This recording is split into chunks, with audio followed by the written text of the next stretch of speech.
If you find it difficult to get this illusion of light and shade in your paintings, or perhaps you find it difficult to create that illusion of volume when it comes to different shapes, or perhaps it's distance and space when it comes to a marine, a landscape, that usually means that there's a tonal value issue in your paintings. So what are tonal values? How can you actually ensure that the tonal values in your paintings allow you to get the light, the shade, the volume, and the depth that you're wanting in your paintings? And the biggest one of all is in watercolor. This is a little bit more tricky because we have this extra layer of difficulty when it comes to applying a mid or a dark wash, because as the paper dries, as the paint dries, the tonal values lighten, and some colors fade lighter as they dry and some not so much.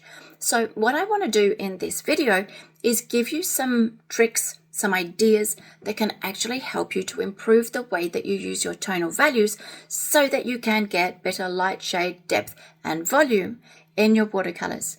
So before I show you how this is done, if you like this video, please subscribe to the channel. It actually really helps me to be able to get as much information regarding watercolor to help you improve your watercolors out to as many people as I can.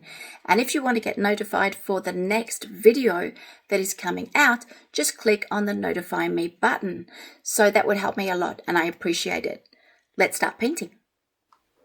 One of the easiest ways that I know of to help someone improve their tonal value work is to get them to focus on 5 tonal values. So if I was to show you on this paper what that looks like, it's actually very simple. We're going to try to place 5 different tonal values on the sheet, and it's going to look something like this.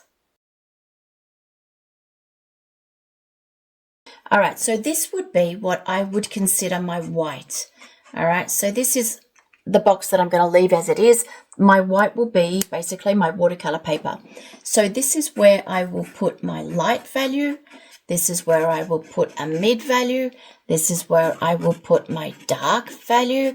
And this is where I will put my very dark value. All right, so 5 values. Look how easy this is, but you may need to practice it separately like this before you start to put them together, because the fact that I have the name, what tonal value I'm looking for, which I'm actually going to put in each one of these squares, then I know exactly what I'm aiming at, meaning that when I'm up to this square and I'm wanting to create a mid value, I'm going to have to literally go to my palette and try to mix this tonal value, this mid value, to get it right so that I can basically fill this square, meaning that I'm not just painting anything on the paper. I know I want a light value, now I'm going to prepare a light value. Here I want a mid value, I have to be able to prepare the mid value. Dark value and very dark value, exactly the same. So let's prepare our colors. I didn't do this first because I think this is actually a big part of it. I think that one of the troubles that a lot of people have doesn't necessarily come from laying the color down. It comes from the mixing. And so I have a trick for you. This is a trick that I explain to my students that join me every week in my live courses, because this is just one of the fundamentals that I think any watercolor artist today needs to know. This is need to know stuff. This isn't just interesting stuff. This is really need to know stuff. So I'm going to be using a mix of ultramarine blue and burnt sienna, and I'm aiming to create a light value. I can't cheat. I'm basically going in order. This is an exercise that I would suggest you do. So I want a light value. I want a very light value. It's going to look something like this. Okay, that's basically what it's going to look like. Now here in this square, I want to be able to create a mid value. So I want more pigment. I do want more pigment, but I also want to keep the water. I don't want to start painting dry. Otherwise my paintings are going to get basically more opaque and stiffer. So I've just basically taken up more paint, but I definitely do have just as much water. Okay, and that's what my mid value will look like. So far, so good. So now I'm going to keep this water in my palette, and I'm just going to be bringing in even more paint. Even more paint. All right, I'm going to try and keep this color more or less the same so that you don't have too much variation when it comes to the color. just makes it easier to see. So this is now a dark value. Okay, you can still see it's nice and wet. And here I'm going to aim for a very dark value. So now I'm going to take as much pigment as my brush will pick up, as much of it as it can. Could actually literally go to the tube to do this. And this is basically what this is going to look like. Okay, so we're getting to pretty much almost black. So this is pretty much what I would expect at a very basic level, is to at least have, you can have white or no white at all, but I would suggest having white, a light value, a mid value, a dark value, and a very dark value. And this progression will ensure that you have the illusion of light, shadow, depth, and volume. But this is the issue. This is the issue I was talking about before, where it is actually hard to get a dark value and make it stay in watercolor unless you're basically getting your doses right, pigment and water, from the very beginning. So there's a trick. There's a trick that you can do. This is one of the tricks that I mention in my courses. Keep your wash fluid. Add water, keep it fluid. Even if you're wanting a dark wash, keep it fluid, because we don't want heavy dark values. Heavy dark values look very opaque. They don't look pretty, and they just sort of sit on top of the paper and don't really integrate with the rest of the scene. So one thing that I always do with my dark tonal values is I will actually pick up a little bit of gouache. And it doesn't matter what kind of gouache it is. It could be this one that I have is Van Dyke Brown, although I could have used ultramarine, a gouache ultramarine. And I'm going to be able to get a really liquid, very fluid. Can you see how dark that is? Darker value. And you're going to see that it doesn't fade off. It doesn't fade down as it dries. So I can paint wet. I'm going to go even lighter. I can paint quite transparent. It's very transparent. And you're going to see that the tonal value is going to stay more or less like what it is, because there's a bit of gouache in the mix. Now, this is something that I get a little bit frustrated with, because most people have this illusion, this perception, if you like, that gouache is always more opaque than watercolor, and that's not the case. I actually use gouache in my watercolors to maintain transparency in a lot of my darker washes, because I'm able to add more water and the tonal value stays, because with gouache the tonal value will stay as opposed to watercolor, which will fade down. So that's something that you can do if you have a problem with washes drying lighter. Now, the best way to practice this, your tonal values, when you want to come to a volume, is to paint something round which actually makes you have to go through the progression of all of these different tonal values. So what we're going to do is we're going to try to create the effect of light, and let's put shadow on there. I don't have a lot of space here, but let's put a shadow on here. I'll make it a big shadow. All right, so let's create this illusion of light and shade and try and get this ball. Let's imagine that it's a ball, turning as much as we can. Now, as this is a sphere, we know that the sphere, or the round, the ball, turns this way and this way. So if I imagine that my light is coming from the left, then my ball will be lighter on the left.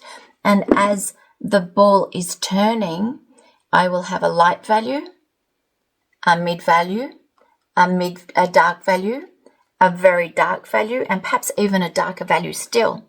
And then I'm going to show you how we can put this shadow on in a way that looks believable. And the goal is to get as much volume as possible.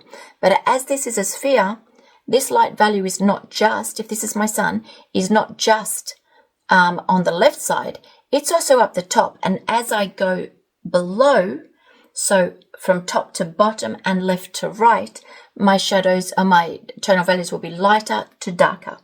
All right, let's see how this goes. So I'm going to start by putting on a wash just of a light value. Okay, I'm going to do this ball blue. Let's make it a nice, put some nice Winsor blue in there, a bit of ultramarine, and I'm putting my light value on first.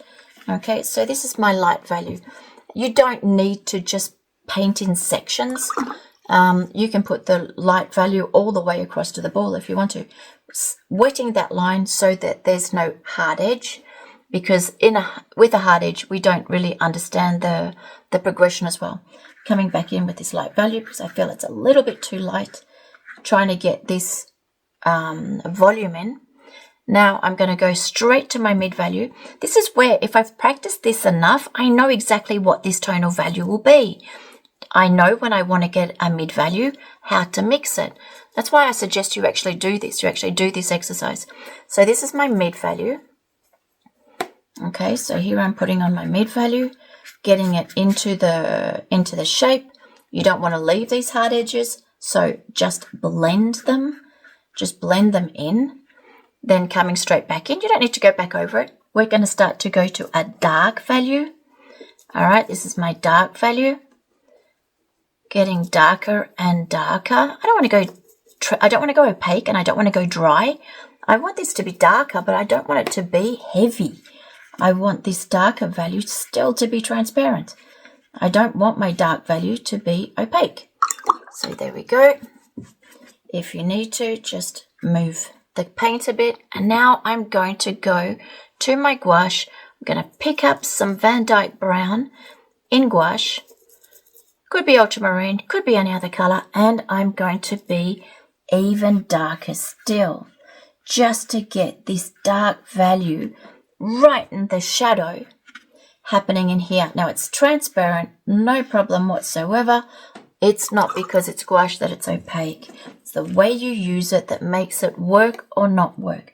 Don't start thinking that it's if it doesn't work, it's because it's gouache. It's not. It's the quantity of water that you lay in. Now, something that I find particularly frustrating when I see people who are trying to get their tonal values or a shape or a boat is that they leave this weird little white line here. I don't know where this comes from. People sometimes in between the shadow and the subject, they leave this weird little white line like this.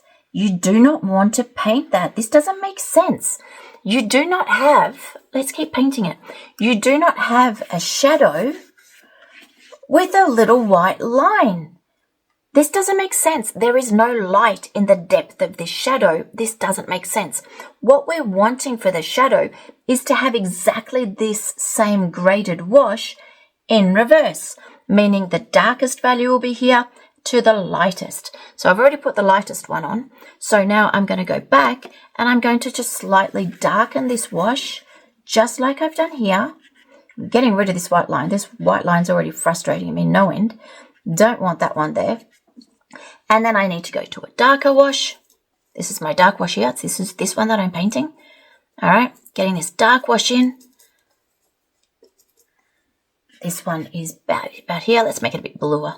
Let's make it a little bit bluer. There we go. Again, same thing. Just mix that line so that line's not too heavy. And this is where I want to create a dark, dark. And that dark, dark is going to help me get right under there. Create this illusion of depth right into this dark little section, which is really underneath the ball. Can you see it here? This is this section. This is this dark value that's coming in. And it should continue also into the beginning of the shadow. It should also continue there. And this is where you're going to get that illusion of depth. You need that dark. It's there to create that absolute space where no light is accessing.